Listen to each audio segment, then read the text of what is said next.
그러나 그들의 마음이 완고하여 오늘까지도 구약을 읽을 때에 그 수건이 벗겨지지 아니하고 있으니 그 수건은 그리스도 안에서 없어질 것이라.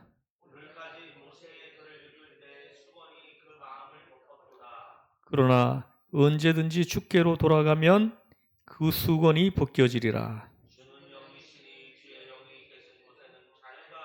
아멘.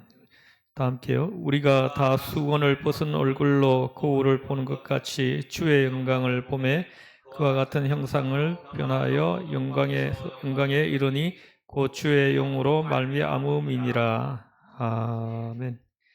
아멘. 할렐루야. 근데 다 어디 갔어? 아직 안 들어오신.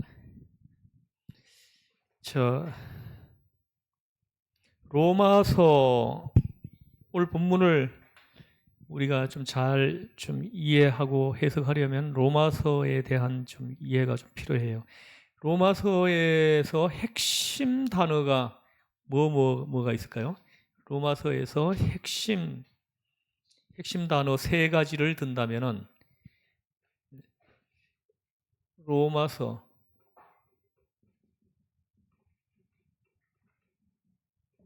핵심 첫 번째는 뭐냐면 복음이에요. 복음.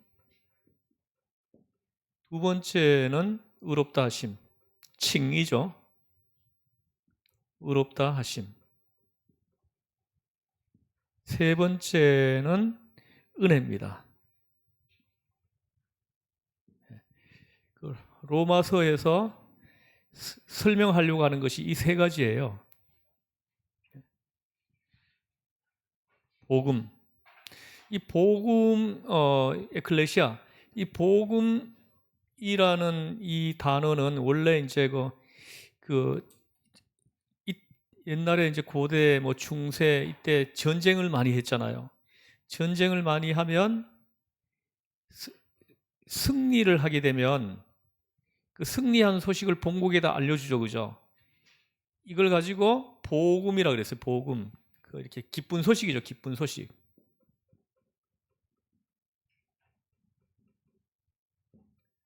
사도 바울은 그 기쁜 소식을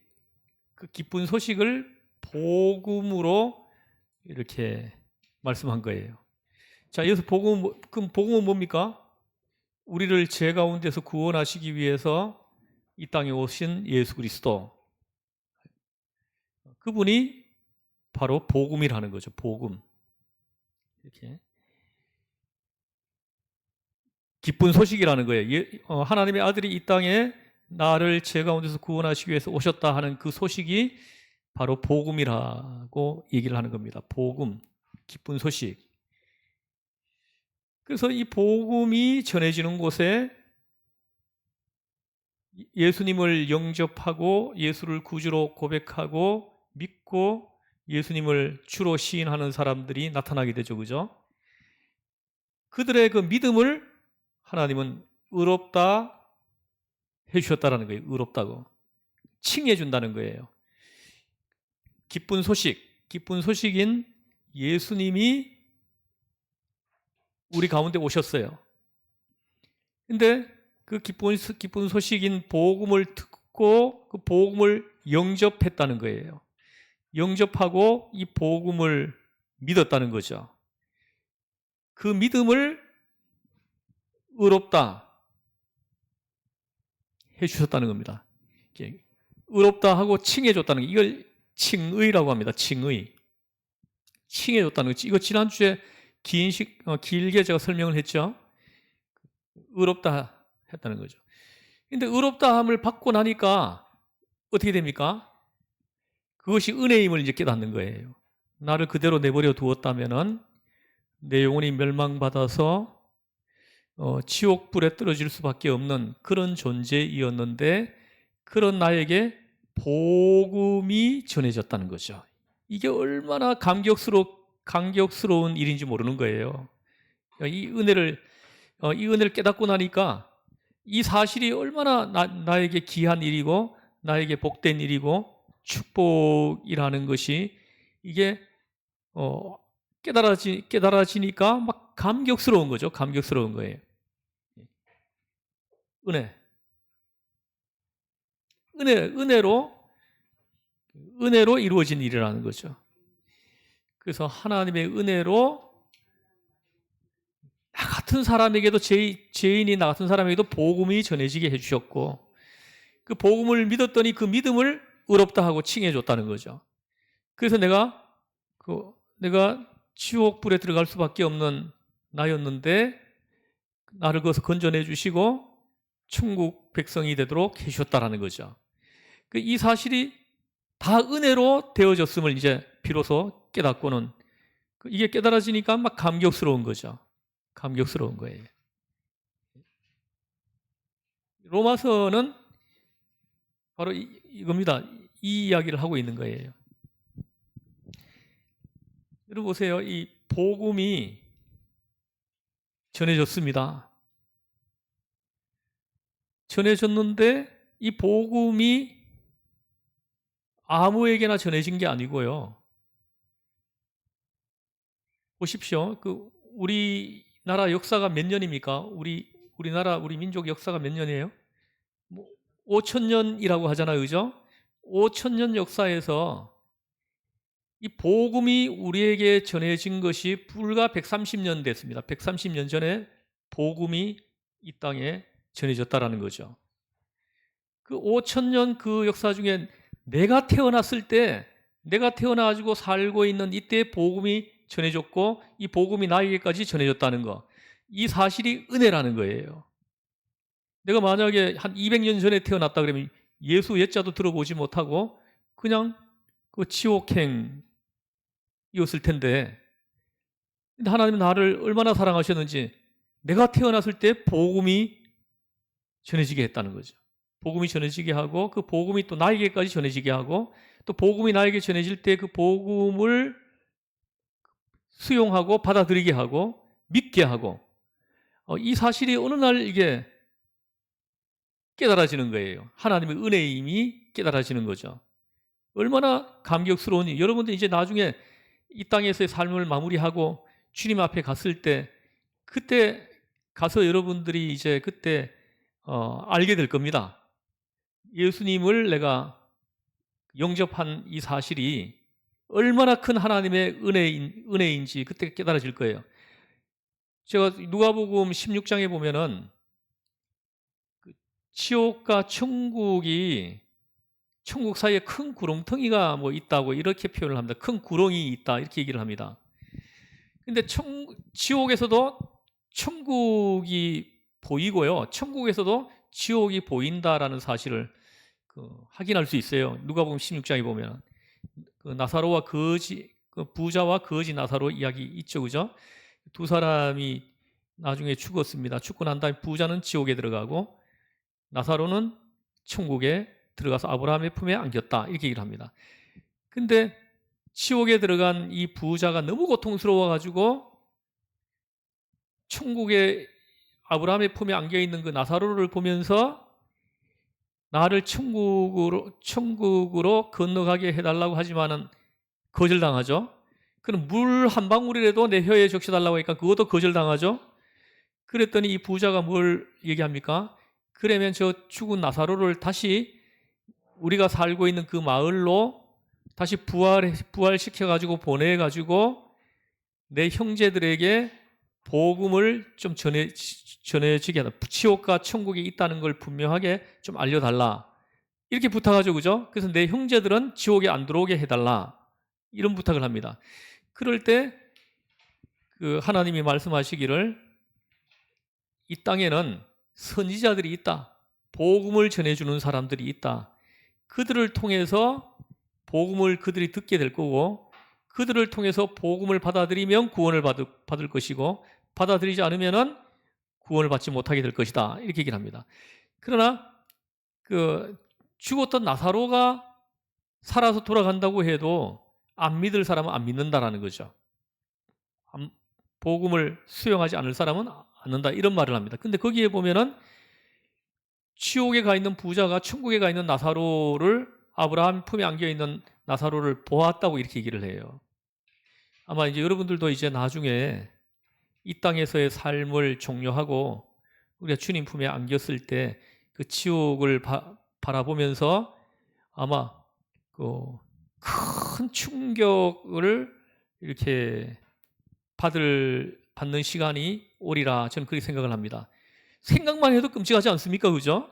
생각만 해도 요즘은 뭐 지옥 이야기 얘기를 하면은 굉장히 이렇게 뭐 구태스럽고 뭐 이렇게 요즘 사람들은 지옥 얘기하는 걸 싫어한다 그러더라고요. 근데 성경에 있는 내용을 어떻게 얘기 안 할 수가 있습니까? 예. 성경에 보면은 뭐 구약 성경에도 그렇고 신약 성경도 그렇고 곳곳에서 지옥을 언급하고 있습니다. 지옥에 갈 수밖에 없는 나였는데 그런 나에게 복음이 전해지게 했다는 거죠. 기쁜 소식이. 기쁜 소식이 뭐라고요? 예수 그리스도입니다. 예수 그리스도. 예수 그리스도께서 나를 찾아왔다는 거죠. 그리고 복음이 나에게 전해질 때 그 복음이 믿어지게 해주셨다는 거예요. 이 모든 사실들이 나중에 깨닫고 보니까는 은혜인 거예요. 정말 얼마나 큰 은혜인지 모르는 거죠.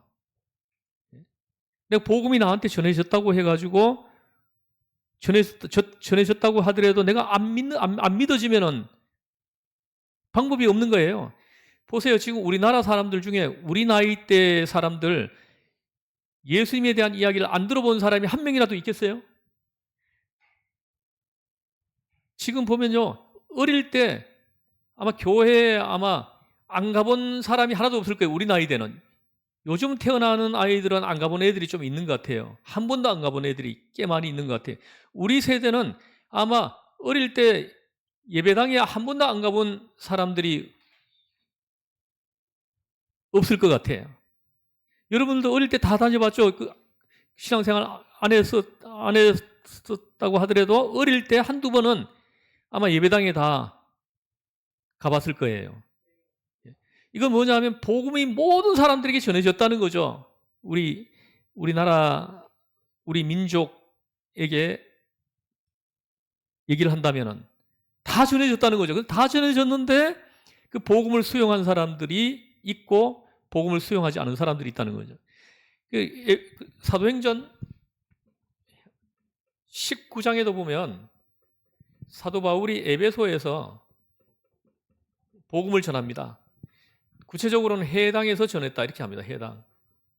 해당에서 약 6개월을 해당에서 전했어요. 전했는데 이때 이 복음을 전할 때 복음을 수용한 사람들이 있고 거절한 사람들이 있었다 이렇게 얘기합니다. 똑같이 복음이 전해졌는데 그 복음을 수용한 사람들이 있고 거절한 사람들이 있었다라는 거예요. 그래서 이 거절한 사람들이 자기들만 거절하고 수용하지 않을 뿐만 아니라 이 수용하고 복음을 영접한 사람들까지도 해방을 했다라는 거예요. 이들이 믿지 못하도록 해방을 했다는 거죠. 그래서 사도 바울이 예수님을 영접하고 신앙을 고백하고 세례받은 이 사람들을 분리해가지고 이쪽에 두란노 서원이라고 이 두란노 서원으로 옮겨가지고 이 사람들을 2년 6개월 동안 이들을 말씀 훈련을 시킵니다. 제자 훈련을 시켜요. 이들이 에베소 교회 창립 멤버예요.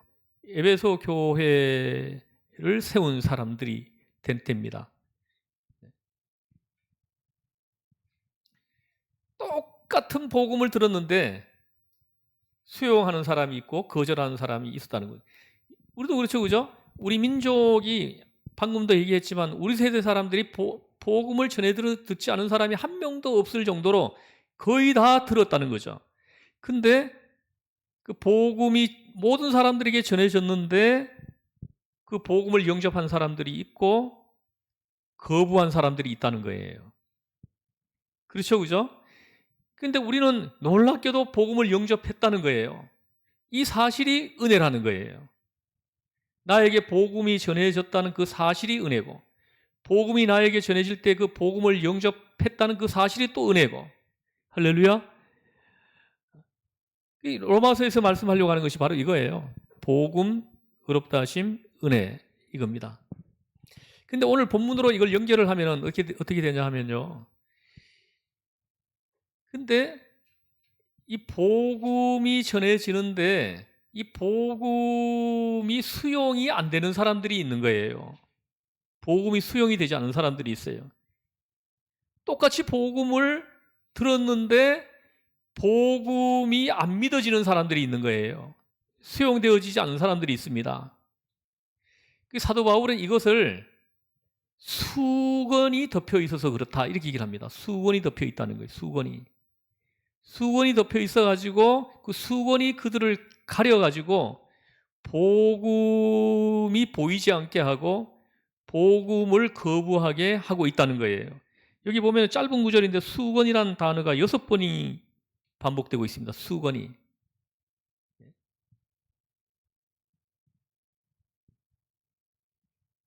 자, 이 수건이 어떤 수건인지를 또 한번 추적해 들어가 볼게요.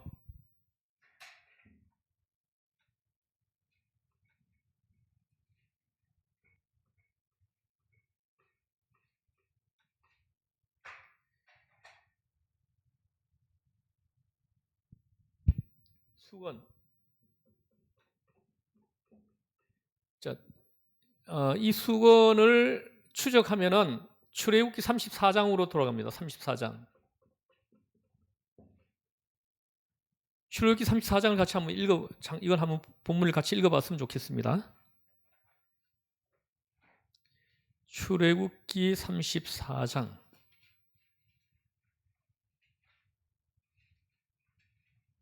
어디냐 하면은 29절 이하를 읽어보면 되겠습니다. 29절 그래서 35절까지 출애굽기 34장 29절에서 35절 같이 합독해가지고 천천히 한번 읽어보겠습니다. 모세가 그 증거의 두 번을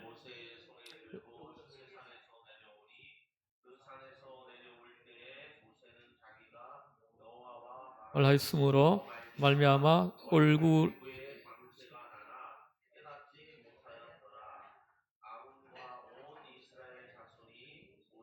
볼 때에 모세의 얼굴 피부에 광채가 남을 보고 그에게 가까이 하기를 두려워하더니 모세가 그들을 부르매 아론과 회중의 모든 어른이 모세에게로 오고 모세가 그들과 말하니 그 후에야 온 이스라엘 자손이 가까이 오는지라. 모세가 여호와께서 시내산에서 자기에게 이르신 말씀을 다 그들에게 명령하고 모세가 그들에게 말하기를 마치고 수건으로 자기 얼굴을 가렸더라. 그러나 모세가 여호와 앞에 들어가서 함께 말할 때에는 나오기까지 수건을 벗고 있다가 나와서는 그 명령하신 일을 이스라엘 자손에게 전하며 이스라엘 자손이 모세의 얼굴에 광채를 보므로 모세가 여호와께 말하러 들어가기까지 다시 수건으로 자기 얼굴을 가렸더라. 아멘. 자, 오늘 본문의 수건이 여기서 나온 수건이에요. 여기서 나온 수건입니다. 모세가 자 보십시오. 모세는 어떤 사람이에요? 모세는 뭐 특별한 사람입니까? 하늘에서 뚝 떨어진 사람이에요? 아니면 땅에서 솟아오른 사람이에요?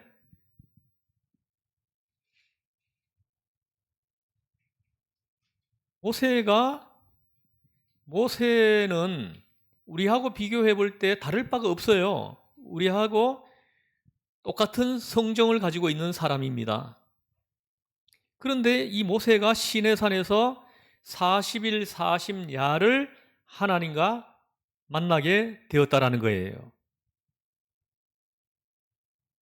그리고 하나님의 말씀을, 하나님의 음성을 듣게 되었다는 거죠. 이때 들은 말씀이 바로 십계명이고 율법이에요. 그러면 그 모세가 우리보다 더 의로워서 더 정결해서입니까? 그거 아닙니다. 우리보다 더 의로운 사람이어서 더 정결하고 깨끗한 사람이어서 모세가 선택받은 게 아니라는 거예요. 이것은 어디까지나 하나님께서 대표적으로 모세를 부르시고 그를 지명하신 거예요. 하나님께서 플랜을 짜놓고 그 플랜을 성취하기 위해서 한 사람을 이제 도구로 사용하셔야 되는데 그 많은 사람들 중에 이 모세를 택했다라는 거예요. 택했다라는 겁니다. 좀 더 깊이 말씀드리면 하나님께서 그를 택해서 의롭다 하셨다는 거예요. 의롭다 하시고 그리고 하나님의 의로 하나님의 긍휼로 그를 감싸서 하나님을 만나는 자격을 주셨다라는 거예요. 전적으로 하나님이 택하셔서 하나님이 의롭다 하시고 하나님께서 만날 수 있는 자격을 부여해 줬다라는 거예요. 모세가 막 의롭고 막 특별한 사람이어서가 아니라 하나님이 그 많은 사람들 중에 특별히 모세를 택했다라는 거예요. 이 일을 성취하기 위해서 하나님이 세워놓은 이 플랜을 성취하기 위해서 가장 적합한 사람을 택해가지고 의롭다 하시고 그를 이제 도구로 사용하셨다라는 거죠. 여러분 잘 아시지 않습니까? 모세가 어떤 사람인지. 모세는 혈기도 있고요. 실수도 많이 했고요. 허물도 많은 사람입니다. 요새 말로 말하면 보통 사람입니다. 특별한 사람이 아니에요. 우리에게 있는 뭐 허물 이런 게 다 똑같이 있었던 사람이에요.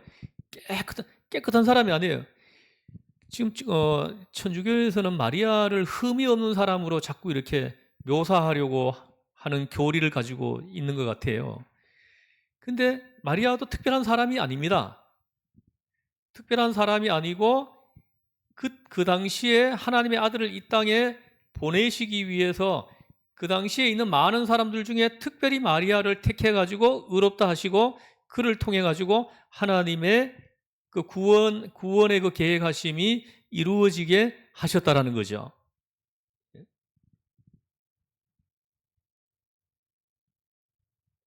그러니까 다시 말씀드리면은 하나님께서 이렇게 한 사람을 의롭다 하셨다는 것은 대표적인 의미를 가지고 있다는 걸 우리가 좀 기억해야 된다는 겁니다. 대표성의 의미가 있습니다. 이 모세와 더불어 우리 모두도 우리 누구도 주님께서 다 이렇게 은혜로 부르실 때는 이와 같은 위치에 있음을 알아야 합니다. 하나님께서 저를 시골에서 농사를 짓고 있던 나를 택하셔가지고 의롭다 하시고 불러내서 준비시키고 훈련시켜가지고 목사로 세우셔서 이 자리에 지금 세워놨다는 거. 대표성의 의미가 있는 겁니다.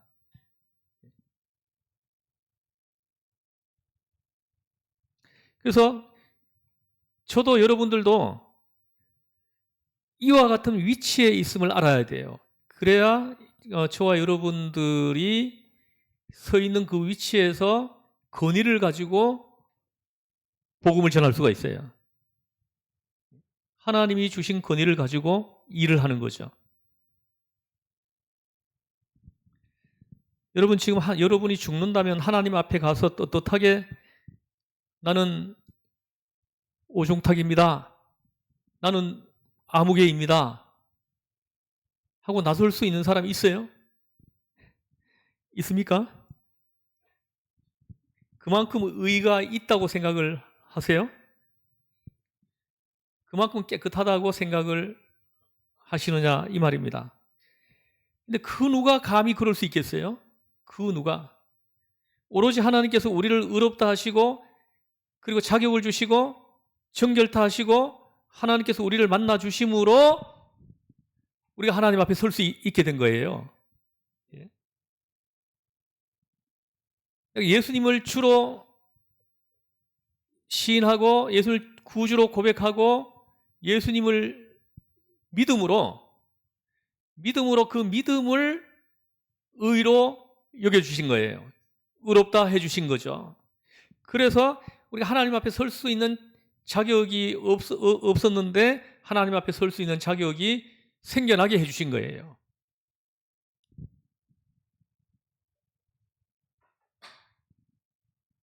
그래서 우리가 하나님 앞에 설 수 있게 된 것입니다. 모세도 마찬가지예요. 지금 하나님 앞에 서 있는 거예요. 지금 하나님 앞에 서 있습니다. 누가 감히 하나님 앞에 설 수가 있겠어요?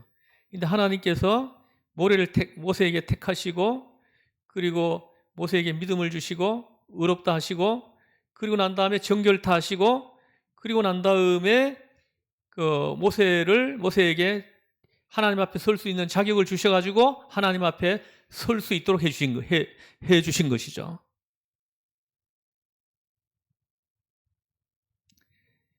이걸 잊지 말아야 합니다. 하나님께서 그와 같은 자격을 우리에게 허락하시고, 때로는 용기도 주시고 믿음도 주시고 자신감도 주시고, 그래서 우리가 하나님 앞에 갈 수 있게 되었다.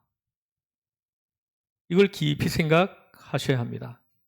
그래서 하나님께서 모세를 시내산으로 부르셨다. 별다른 사람이 아니지만 특별히 한 사람 모세를 부르셔서 그에게 말씀하셨습니다.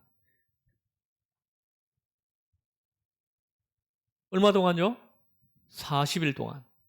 40일 동안 그 높은 시내산에서 아마 마시지도 않고 먹지도 않고 하나님과 함께 했습니다. 그 40일 동안 하나님과 깊이 사귐이 있는 거예요. 깊은 사귐이 있는 겁니다. 그래서 하나님과 사귄다는 그것으로 인해 가지고 이 40일 동안에는 먹을 필요도 없었어요. 배고픔도 없습니다. 근데 이 모세가 40일 금식했다 하는 이 기록을 보고는 40일 금식 기도에 도전하는 사람들이 있는데, 그분들 같은 경우에는 이 모세가 먹지 않고 마시지 않고 하나님과 함께한 이 시간에 대한 이해가 부족하기 때문에 그렇습니다. 40일 금식 잘못하면 죽어요. 죽습니다. 제가 기도원에, 어디 기도원입니까? 한번 간 적이 있는데, 가보니까 나하고 같은 방을 쓰시는 분이 한 분 있는데, 그분이 지금 23일째 금식 중이다 이렇게 얘기를 하더라고요. 저는 그래서 그 말을 듣고는, 와, 이분 참 대단하다. 어떻게 23일 동안 금식하면서 기도할 수가 있는가 싶더라고요. 예. 그러니까 하루 종일 누워 있어요. 하루 종일 누워 있으면서 하는 거예요. 근데 있잖아, 이게 모세와 같은 이런 금식을 하게 되면요, 누워 있지 않아도 됩니다. 힘이 안 줄어들어요. 똑같습니다. 하나님이 그렇게 하시는 거예요. 하나님이 그렇게 하시는 금식을 하게 될 때에 이렇게 되는 거죠. 그래서 요즘 금식하시는 분들 보면 아주 죽을 지경이 돼 가면서도 하루만 더 하면서 막 참으면서 하는 분들이 굉장히 많은 것 같아요. 이런 금식은 정말 위험한 금식입니다. 사람이 죽을 수도 있어요.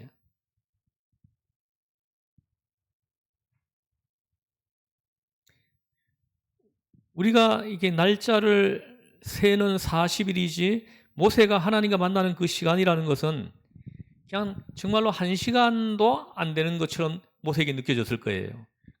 우리에게 40일이지 하나님과 만나고 있는 모세에게는 1시간도 안 느껴지는 그런 40일이었다라는 거예요. 하나님에게는요, 시간이 없어요. 하나님 앞에서는 시간이 없습니다. 영원이에요, 영원. 이 영원이라는 것은 시간이 없다라는 거예요. 우리 이 땅에 우리가 살고 있을 때 시간이 있는 것이지, 우리가 하나님 앞에 서게 되면 시간이 없어집니다. 그냥 영원이에요, 영원.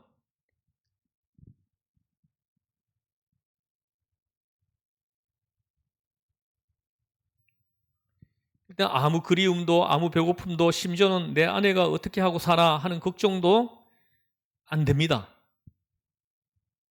그대로 행복한 거죠.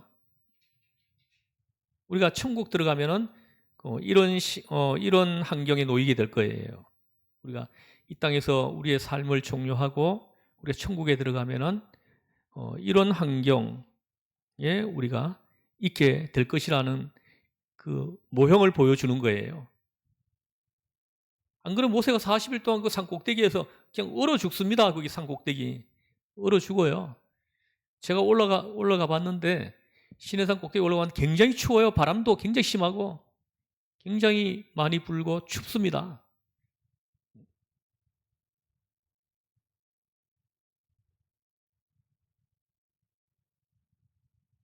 그래서 모세에게 시내산에서의 40일은 하늘나라의 생활이었다는 거죠. 천국에서의 생활이었었어요. 그런 은혜의 시간이었다는 것입니다. 그리고 그동안에 하나님의 말씀을 많이 듣고 그리고 산을 내려왔다. 이게 됩니다. 내려오는데 아까 우리가 읽은 출애굽기 34장에 보면 얼굴에 광채가 있었다고 합니다.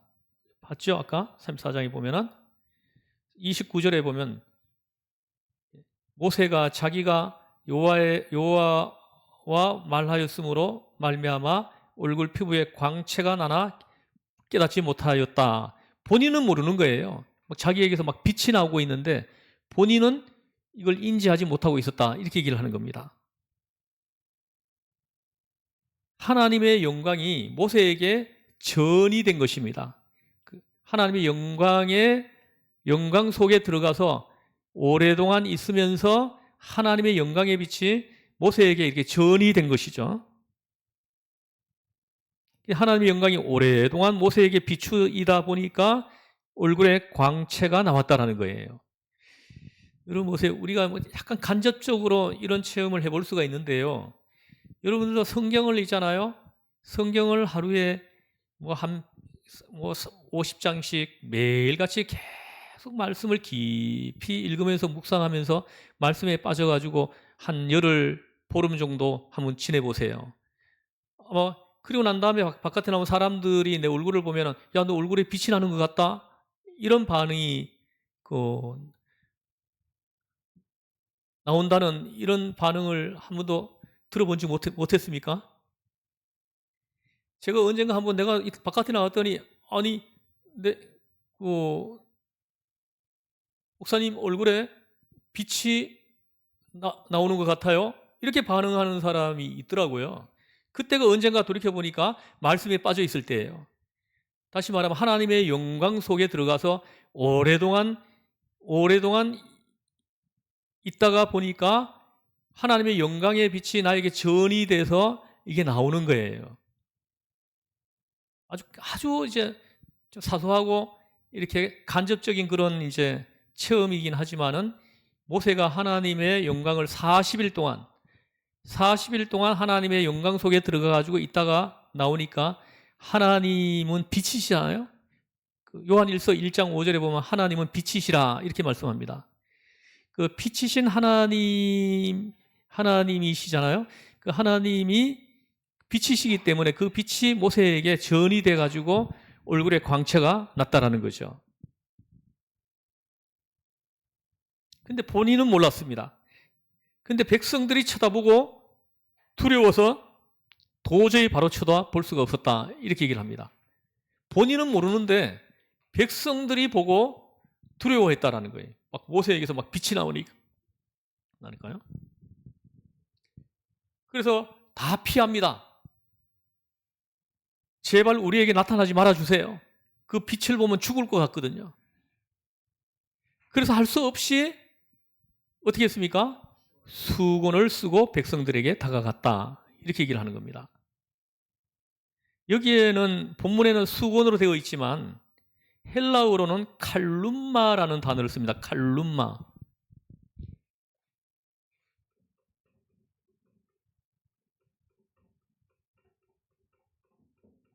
이거는 그냥 수건이 아니고 너울이에요. 너울.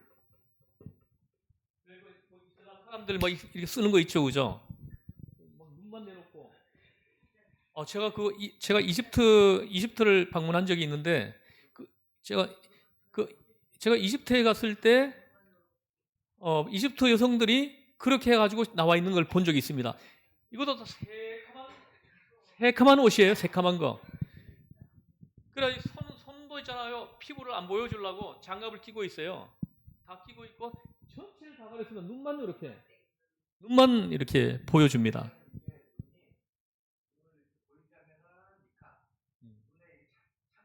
그래요? 눈도 가리는 게 있어요? 그래요? 그러니까 지금 모세가 쓴 수건은 바로 그런 겁니다. 너울이에요, 너울. 너울이에요. 그냥 우리가 세수하고 난 다음에 얼굴 닦는 그런 수건이 아니에요. 네네. 지금도 이거 흉내내 가지고 이제 천주교에서도 뭐 여성들은 이거 수건을 쓰고 미사에 참석하잖아요, 그죠? 흉내만 내는 거예요, 그거는요. 흉내만 내는 거죠. 예. 그래서 이 칼룸마라고 합니다, 이걸. 요새의 노을은 뭐 망사로 만들었기 때문에 사실상 뭐 쓰나마나 이죠. 다 들여다 보이거든요. 예?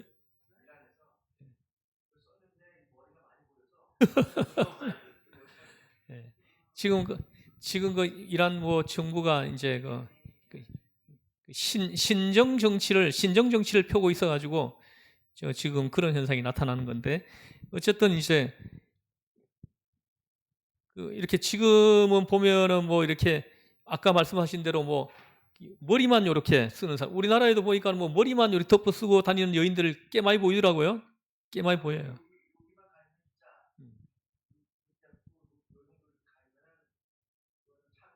차도루. 그것도 굉장히 많네요. 예. 그래서 뭐 한쪽만 이렇게 쓰기도 하고 또 머리만 쓰기도 하고 그러는데 이런 노을 가지고는 오늘 본문의 이 수건을 설명할 수 없어요. 이 본문의 수건은 그런 수건이 아니고 아주 푹 내려 쓰는 노을이에요. 푹 내려 쓰는 아무것도 안 보이게 하는 그런 노을입니다. 그래서 수건이라고 번역을 했는데요. 뭐 달리 어떻게 번역할 길이 없어서 그럴 수밖에 없습니다. 아무튼 얼굴을 다 가리워서 보이지 않게 하는 그런 수건을 썼다는 것입니다. 그리고 백성을 향하여 말을 하게 되었습니다. 이것이 유일 가능한 방법이었습니다. 그 영광의 광채가 너무 강해가지고 백성들이 쳐다볼 수가 없었다는 거예요. 그래서 하나님의 말씀을 백성들에게 전해주긴 해야 되는데 백성들이 다 피하는 거예요. 그래서 유일한 방법이 수건을 쓰고 백성들을 만나는 수밖에 없었어요. 그 수건을 쓰고 백성들에게 하나님이 주신 말씀을 전해줬다라는 거죠.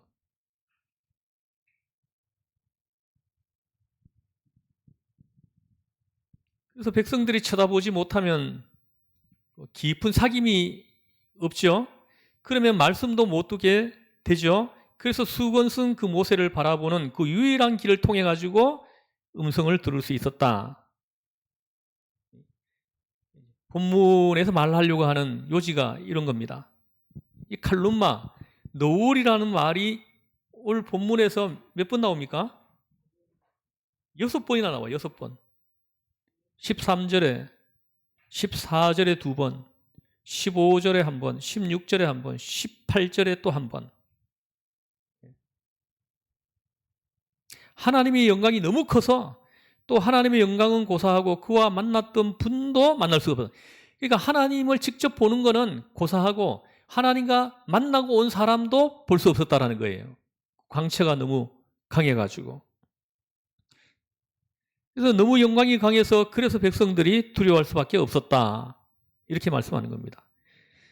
이제 이 부정적인 면에서 보면 이 수건, 이 노을을 통해서 하나님의 영광이 가리워지는 거죠. 이 수건을 가지고 덮으면서 하나님의 영광이 가리워지는 거죠. 그렇지 않습니까? 하나님의 영광을 가리워 놓는 것입니다. 우리가 도저히 쳐다볼 수가 없으니까 가리울 수밖에 없었어요. 그러나 긍정적인 면에서 보면 이렇게 해서 하나님과 우리와의 만남을 가능하게 했다는 거예요. 이렇게 해서라도 하나님과 우리와의 만남을 가능하게 해줬다는 거예요. 이거는 긍정적인 부분이에요. 만일에 하나님의 영광이 그대로 내려비치면 사람들은 다 죽어버립니다.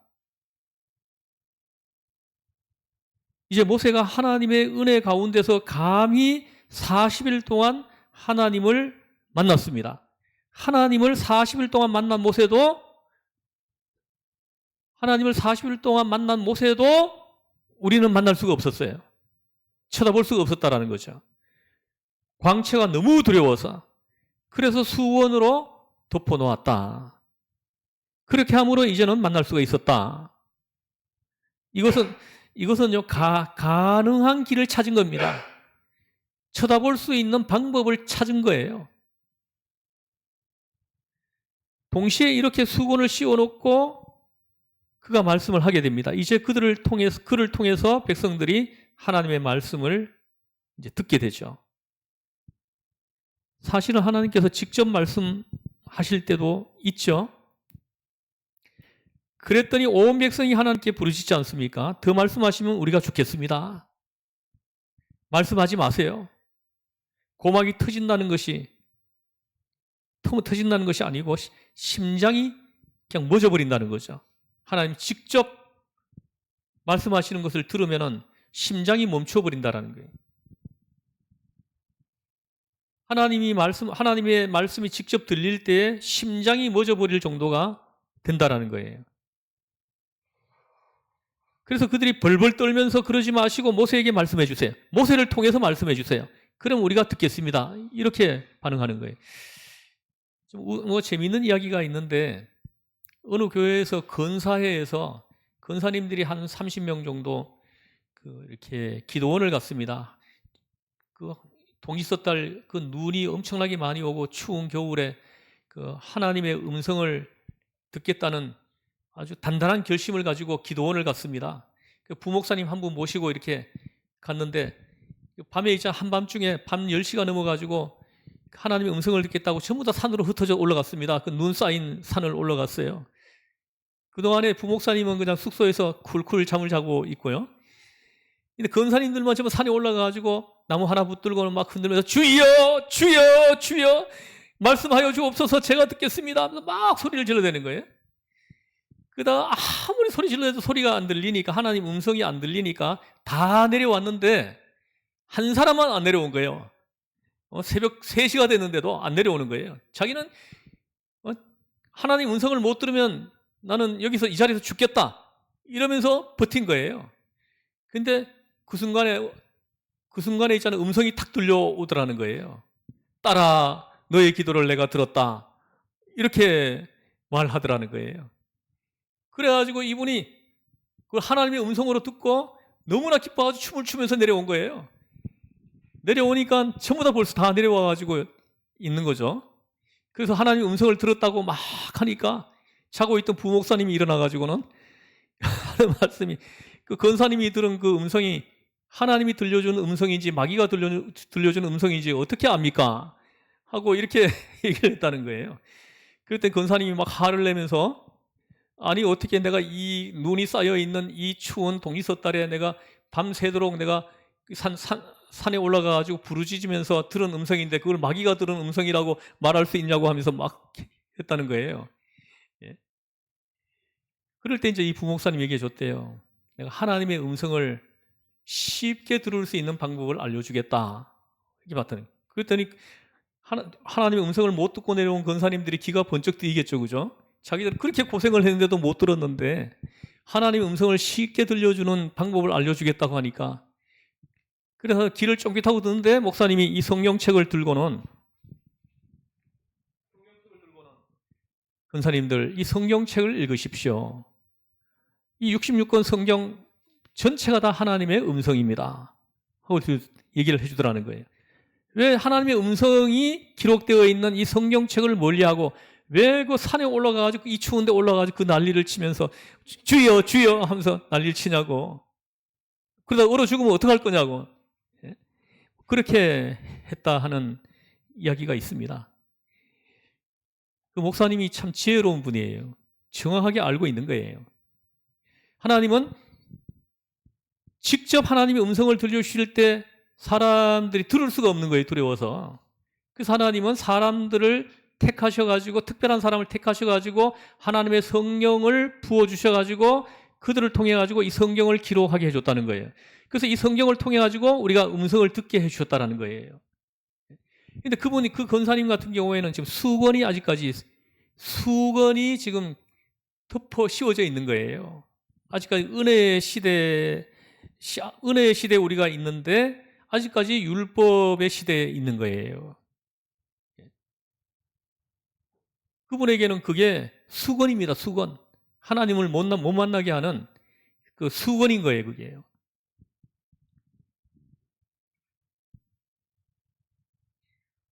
이게 가능한 길을 찾은 것입니다. 동시에 이렇게 수건을 씌워놓고 그가 말씀을 하게 되었죠. 이제 그를 통해서 백성들이 하나님의 말씀을 듣게 되었다 하는 것입니다. 사실은 하나님께서 직접 말씀할 때도 있었습니다. 그러나 그렇게 했더니 백성들이 하나님께 막 부르짖어 가지고 살려달라고 막 부르짖었다라는 거예요. 더 말씀하시면 우리가 죽겠습니다. 우리에게 직접 말씀하지 마시고 모세를 통해서 말씀해 주세요. 이렇게 했다는 거죠. 그래서 우리는 성경을 통해서 우리가 듣는 거예요. 하나님의 음성을. 직접 들으려고 하지 마세요. 예? 그러다가 자꾸 이렇게 잘못된 길로 빠지는 거예요. 신비주의로 빠지는 겁니다. 성경 이 66권 전체가 다 하나님의 음성입니다. 그리고 말씀을 읽으면 우리가 하나님의 음성을 듣는 거예요. 오늘도 우리 오전에 설교를 통해 가지고 살인하지 말라. 이 율법을 주신 것은 생명을 사랑하고 화목하라는 거죠. 모든 사람과 더불어 화목하라는 거예요. 이게 그 살인하지 말라는 그 말씀 속에 들어있는 하나님의 음성이에요. 예, 음성. 우리 말씀을 통해서 우리 하나님의 음성을 우리가 들어야지. 직접 우리가 들으면 죽을 수도 있어요. 하나님은 특별히 모세를 특별히 택하셔가지고 하나님 앞에 서서 직접 들을 수 있는, 음성을 들을 수 있는 자격을 줘가지고 듣게 하셨어요. 그래서 모세가 안 죽은 거예요. 그래서 모세가 듣고 백성들에게 그걸 전달하게 하는 이 방법을 사용했죠. 하나님은 또 여러 사람을 택하셔가지고 그에게 하나님의 성령을 감동시켜가지고 이 성경을 기록해가지고 이 성경을 통해서 우리에게 말씀을 하시게 되었다라는 거예요. 이 말씀을 제쳐놓고 자꾸 또 직접 음성을 들으려고 하는 거, 그래야 진짜로 듣는 거다. 이게 다 수건이에요. 수건이 가리고 있는 거예요. 오늘 고린도전서 후서 오늘 본문에서 이 수건을 이렇게 6번이나 언급한 것은 이걸 이제 알려주려고 하는 거예요.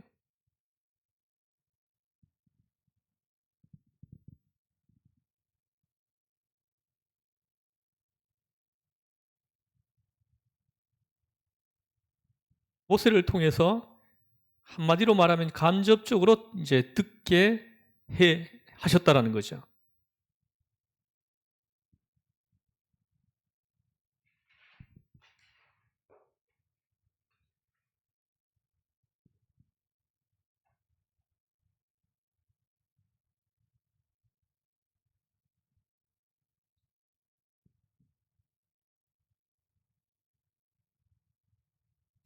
자, 여기서 이런 사실들을 부정적으로 생각해 보면 하나님께서 직접 나타나는 것이 완전하지 않습니까? 그래서 직접 나한테 나타나가지고 종타가 그리로 가지 말아라.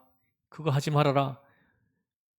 이렇게 해야 우리가 이제 우리가 하나님의 뜻을 잘 헤아려서 하나님 원하는 길로 갈 수 있지.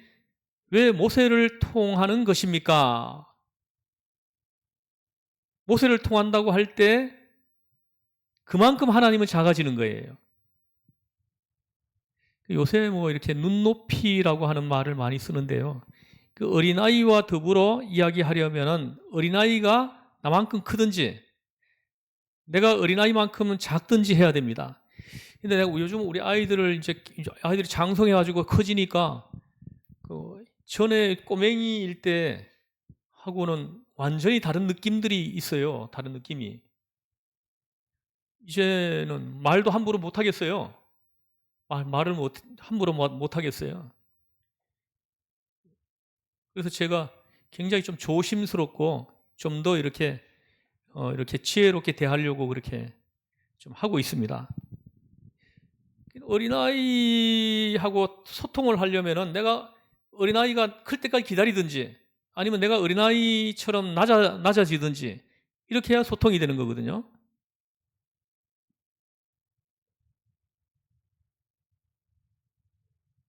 그래서 우리가 어린아이와 이야기하기 위해 가지고는 그 수준으로 내려가서 말을 해야 되는 겁니다. 그래서 우리 어린아이 할 때 이렇게 밥 먹자고 할 때 우리 음식 먹자, 음식이라고 하지 않고 뭐라고 하죠?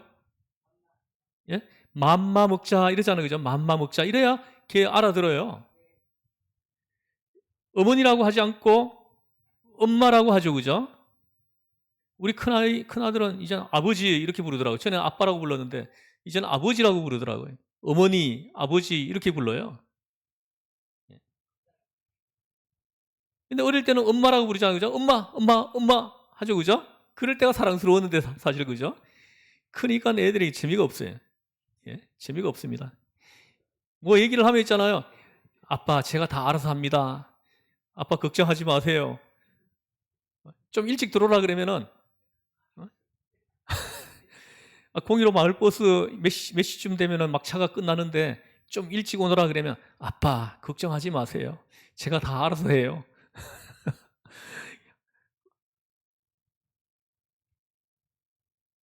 자, 그러니까는 보세요.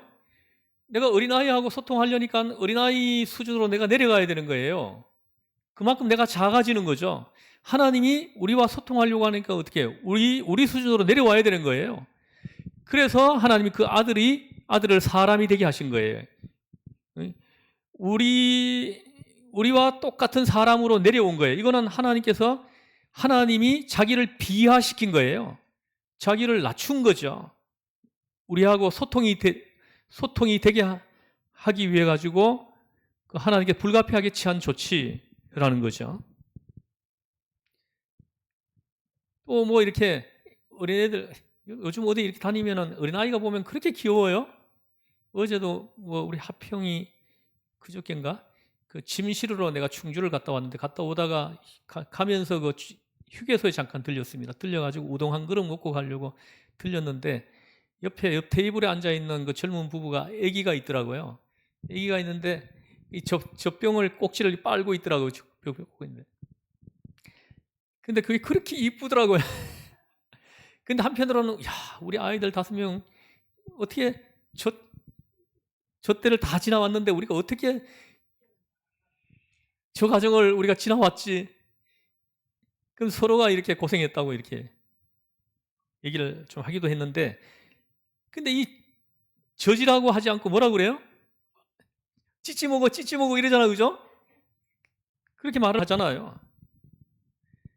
근데 이렇게 하면 말이 통하기는 하지만 내가 말해야 될 소중한 것을 그에게 말할 수가 없는 거예요.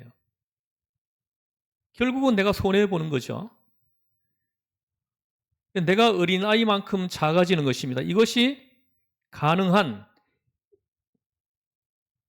바로 하나님께서 우리와 소통하려고 하시는 하나님의 방법이었다는 거예요. 모세를 특별히 택해가지고 그를 의롭다 하시고 그리고 그에게 하나님 앞에 서서 음성을 직접 들을 수 있는 자격을 만들어 주셔가지고 말씀하시고 그 말씀을 하나님께 들은 모세가 또 백성들에게 들은 말씀을 전해주고 이런 방법을 선택했다는 거죠. 그런데 오늘 본문에서 참으로 지혜롭게 이걸 설명합니다. 모세의 얼굴에 수건이 덮였다. 이 사실을 계시론적으로 설명하고 이 수건이 덮여 있어요. 근데 이제 예수님이 오셔서 이 수건을 벗겨주신 거예요. 이 계시가 뭡니까? 계시가 닫혀져 있었어요. 닫혀져 있는 것이 열려서 이제 보여지게 된 거. 이게 계시입니다. 계시. 구약에서 이렇게 가려져 있던 것이 예수님이 오심으로 인해 가지고 이게 이제 열려져 가지고 보이게 됐다라는 거죠. 하나님이 말씀하신 것이 무엇인지 이제 정확하게 알게 됐다라는 거예요. 이걸 가지고 계시론이라고 합니다. 이렇게 덮여 있던 것이 벗겨진 거예요. 그래서 보여진 거죠. 듣게 된 거죠. 이거 가지고 계시론입니다. 그런데 사도 바울이 여기서 얘기하는 게 뭐냐 하면은 구약을 읽을 때에 오히려 수건이 벗겨지지 않았다. 이걸 지적하는 거예요. 이제는 벗겨져야 되지 않느냐? 이제 하나님의 아들이 이 땅에 오셨다는 거예요. 그 아들을 통해서 우리가 제사함을 받고 구원을 받고 하나님의 자녀로 신분이 바뀌었다는 거죠. 그래서 우리가 구원에 이르는 길이 이제 우리가 구원에 이르는 그 길이 이제 우리가 보이게 됐다라는 거예요.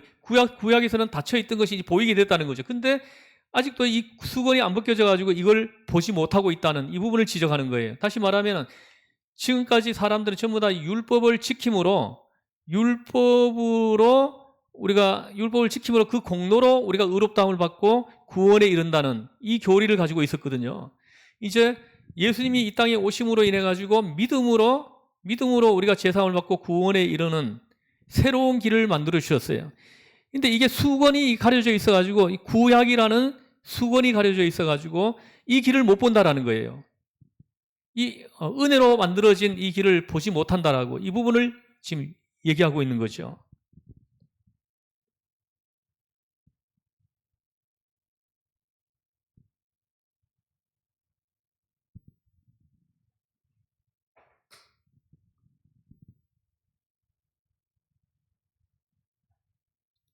오늘 본문을 보십시오. 성경을 읽을 때에도 아직도 수건이 벗겨지지 않았다고 말씀하고 있습니다. 수건이 벗어지지 않았습니다. 그래서 예수님을 몰라본다고 하는 거죠. 예수님이 오셨습니다. 구약에서 계속 창세기부터 얘기했어요. 오실 메시아에 대해서 창세기부터 계속 얘기를 했습니다. 그 구약에서 계속 말씀하시던 그 메시아가 지금 오셨다는 거예요. 오셨는데 알아보지를 못하는 거예요. 그 이유가 뭐냐? 수건이 안 벗겨져서 못 알아보고 있다. 이렇게 얘기를 하는 거예요. 율법이라는 수건이에요. 율법이라는 그 수건이 예수님을 알아보지 못하게 하고 있다는 거죠. 14절을 자세히 보면 한번 읽어보겠습니다. 14절 시작. 그러나 그들의 마음이 그 수건이 벗겨지지 아니하고 그 수건은 그리스도 안에서 없어질 것이라. 아멘. 그래서 저희 마음이 완고하여 이렇게 얘기를 합니다. 보세요. 우리가 은혜로 우리가 제사함을 받고 구원에 이르는 이 복음을 전해주는데도 저들이 이걸 수용을 안 하는 거예요. 거부하고 밀어내는 거예요. 그걸 가지고 뭐냐면 저들의 마음이 완고해가지고 그렇다고 이렇게 얘기를 합니다. 우리는 율법을 지킴으로 그 공로로 우리가 구원에 이른다는 이 고집이 얼마나 완고한지 이걸 이게 버리지 못한다라는 거예요. 그래서 그것을 수건으로 묘사한 거예요. 수건. 이 수건을 벗어가지고 버려버려야 되는데 예수 그리스도가 보이는데 이 수건이 안 벗어지니까 메시아가 오셨는데 알아보지 못하는 거예요. 더군다나 십자가에 매달아가지고 못 박아가지고 죽이기까지 해버렸다라는 거예요. 저희 마음이 완고하여 오늘까지도 구약을 읽을 때 그 수건이 오히려 벗어지지 아니하고 있으니 합니다. 벗으려고 하지 않는다는 거예요. 벗으려고 예를 들어서 여러분들에게 수건은 뭐예요? 예수님을 알아보지 못하게 하는 그 은혜 속으로 들어가지 못하게 하는 것, 그게 다 수건입니다. 우리에게는 지금 벗겨지지 않은 수건이에요. 뭐가 있어요? 이런 것이 많죠. 많아요. 철학 같은 거, 철학. 어떤 사람을 만나보면 자기 인생 철학을 얼마나 주장하는지 몰라요. 이게 완고해. 이걸 버려야만이 예수 그리스도가 보이는데 이걸 못 버리는 거예요.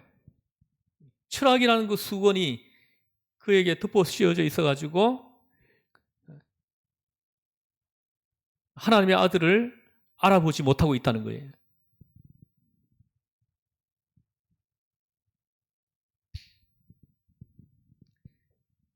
우리 인간에게는 그런 못된 버릇이 있다는 거죠.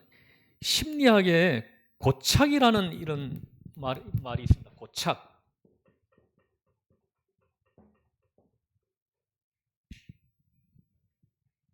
고착 현상이라고도 하는데, 뭐 쉽게 설명을 하면 아이들이 엄지손가락을 뭐 빠는 애들이 있죠, 그죠? 어떤 애들 보면 계속 손가락을 계속 입에 넣고 있어요. 근데 다 컸는데도 손가락을 빠는 사람들이 있더라고요. 그런 사람 봤죠? 뭐 이 손가락을 빠는데 대학생이 돼도 빠는 사람이 있다는 거예요. 대학생이 돼도. 이 젖을 못 먹어봐서 그런 거예요. 불쌍한 아이들이죠. 이 손가락을 자꾸 빠는데 이 손가락을 빠는 행위 자체가 중요한 것이 아니고 그 우유병 젖꼭지를 빨던 습관이 그대로 있어가지고 지금도 손가락을 빨고 있다는 거예요. 우리들도 뭐 아이들 키워보신 분들은 뭐 알잖아요. 그 공갈젖이라고 있잖아요. 공갈젖. 몰라요? 공갈젖. 이렇게 꼭지만 이렇게 입에다 넣어놓은 거 있잖아요. 그걸 공갈젖이라고 하잖아요. 근데 그 꽤 큰 다음에도 자꾸 물고 다니는 애들이 있어요. 이 고착 현상이라고 하는 거예요. 예. 그거 하지 말라고 하면 딱 숨겨 놓았다가 안 보면 또 입에 넣고 가지고 다니다가 꽤 커가지고도 그 짓을 하는 아이가 있다는 거예요. 이것이 바로 고착 현상이라고 하면 심리학에서. 이거 문제 아닙니까? 손가락을 빨아야만 잠이 온다는 겁니다. 이거 어떻게 하겠습니까? 이 만화가, 미국의 만화가 찰스 슐츠라고 하는 분이 있는데요. 뭐 이 사람의 작품 가운데 뭐 피넛이라고 있는데 그 만화에 나오는 주인공이 라이너스라고 하는 아이인데요. 이 아이는 항상 조그마한 담요 조각을 항상 가지고 다닙니다. 이 어렸을 때 자기가 누워 자던 담요예요. 이걸 깔고 눕지 않으면 잠이 오지 않는데 이 아이는. 어렸을 때 그것을 덮고 가까이 두어야만 마음이 편안해집니다. 그렇지 않으면 안정이 이루어지지 않습니다. 그래서 누가 물었어요. 너 앞으로 대학생 돼도 그거 가지고 다닐 거냐? 그러니까 대답하는 말이 대학 가도 버릴 수는 없죠.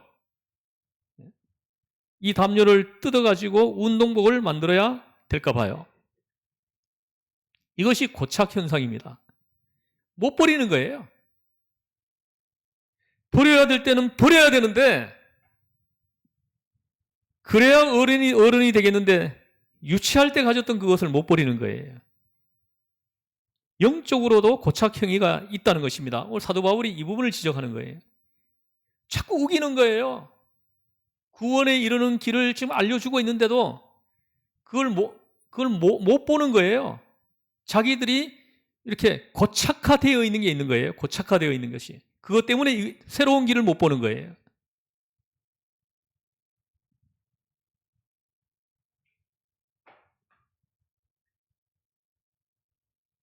본체인 예수님께서 오셨는데도 아직도 그것을 율법으로 구원에 이르는 그 교리를 붙들고 있는 거예요.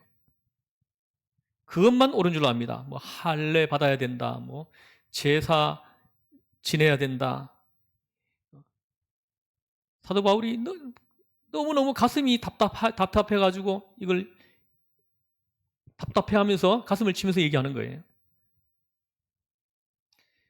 저들이 예수님을 메시아를 그렇게 오랫동안 기다리다가도 정작 예수님이 오시니까 배척하는 거예요. 안 받아들이는 거예요. 이게 고착 현상 때문에 그렇습니다. 엄격히 생각하면 율법 자체가 하나님의 계시에 대한 또 하나의 수건이다. 왜 그런지 보십시오. 율법의 본질이 무엇입니까? 이웃을 내 몸과 같이 사랑하라. 주 너의 하나님을 사랑하라. 사랑입니다. 사랑. 사랑인데 거기 수건을 딱 씌워놓고서 뒷면을 보니까 어떻게 나옵니까? 살인하지 말라. 살인하면은 감옥에 들어간다. 이것만 얘기하는 거예요. 그 살인하지 말라 하신 이 계명을 주실 때 하나님의 그 의도를 알지 못하는 거예요. 알려고 하지 않는 겁니다. 본체는 뭡니까? 내가 너희를 사랑한 것 같이 너희를 서로 사랑하라. 이거예요. 내가 너희를 사랑한 것 같이 너희도 서로 사랑하라. 이게 본체예요. 사랑하면은 살인할 턱이 없죠, 그죠? 사랑하면은 미워하지 않죠, 그죠? 이렇게 돼야 되는데 그냥 그 율법 문자만 집착하는 거예요, 자꾸요. 하는 거죠.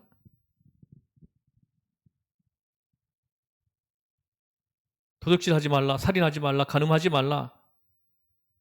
죄값은 사망이니라. 이는 이로 갚아라, 눈은 눈으로 갚아라. 하는 이 모든 이야기들이 전부 수건인 거예요, 수건. 사랑하면은 이런 일들이 하나도 안 이루어져요. 근데 그걸 제쳐놓고 자꾸 그거 하나하나 지키려고 하는 거예요.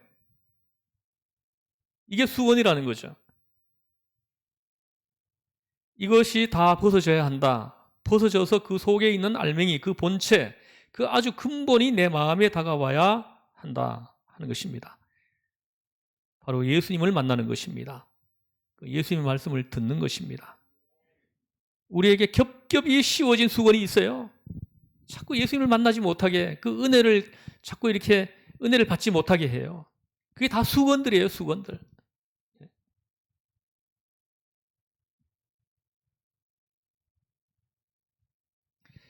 그래서 이런 것들이 다 덮어 씌워져 있는데 이제 주님께서 그런 노후를 벗겨 주신다는 거죠. 하나 벗기고 둘 벗기고 고정관념 벗기고 열등의식 벗기고 죄의식 벗기고 편견 벗기고 이런 것들이 다 수건이라는 거예요. 이걸 예수님이 다 지금 벗겨주시고 있다는 거예요. 십자가에 흘리신 보혈의 피로 다 벗겨주시고 있다는 거죠.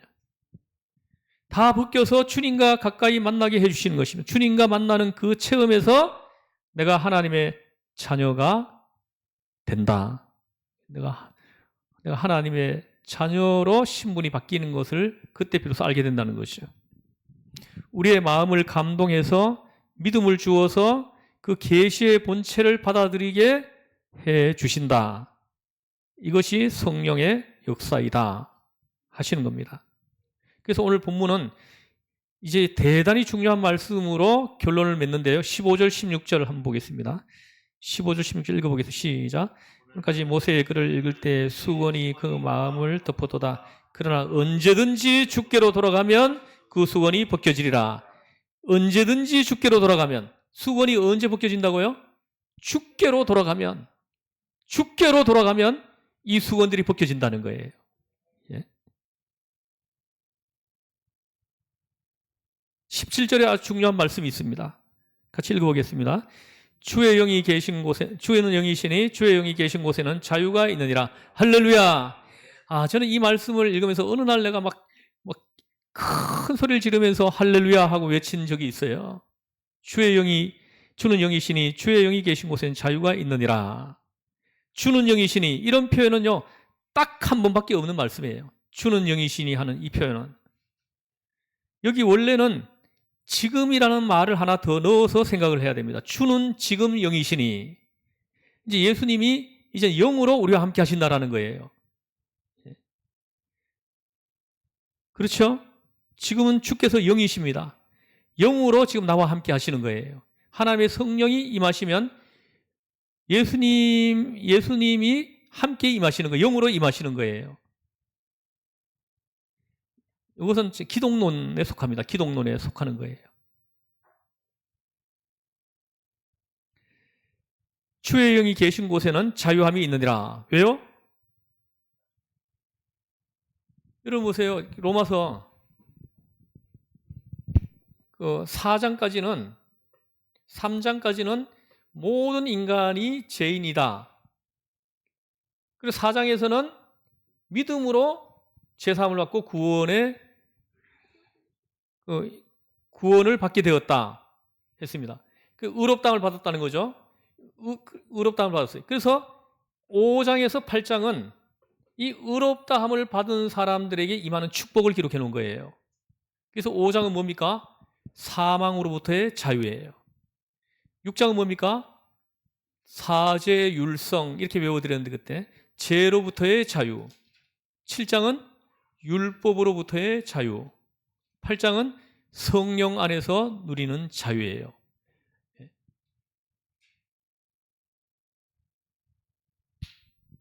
주의 영이 계신 곳에 자유함이 있다는 거죠. 사망으로부터, 죄로부터, 율법으로부터 자유함이 있어요. 이제 뭔가 묶여 있었는데 여기서 풀려가지고 해방이 되는 거예요. 이게 주의 영이 계신 곳에는 자유함이 있느니라. 이제는 예수님이 영으로 나와 함께 하신다는 거예요.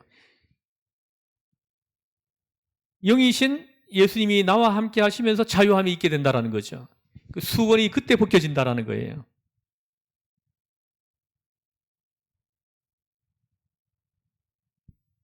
죄로부터 자유합니다.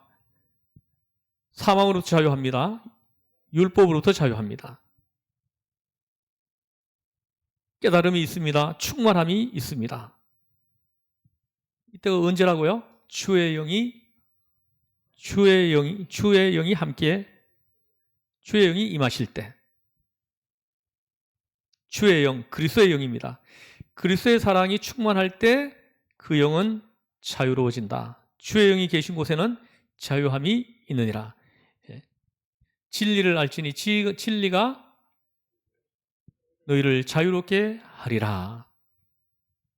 특별히 수건이 벗어지고 보니 환하게 통하는 것입니다. 하나님을 보고, 나를 보고, 내 운명을 보고, 그 사랑 안에 있는 나를 보고, 이렇게 되는 순간 온전한 구원이 이루어진다. 사도 바울이 말하려고 하는 요지가 바로 이겁니다. 자, 이걸 오늘 본문에서는 자유라고 말씀합니다. 자유. 주의 영이 계신 곳에는 자유함이 있느니라. 아주 중요한 말씀입니다. 여러분들이 묶여 있는 것에서 다 풀려지는 역사가 있기를 축복합니다. 예.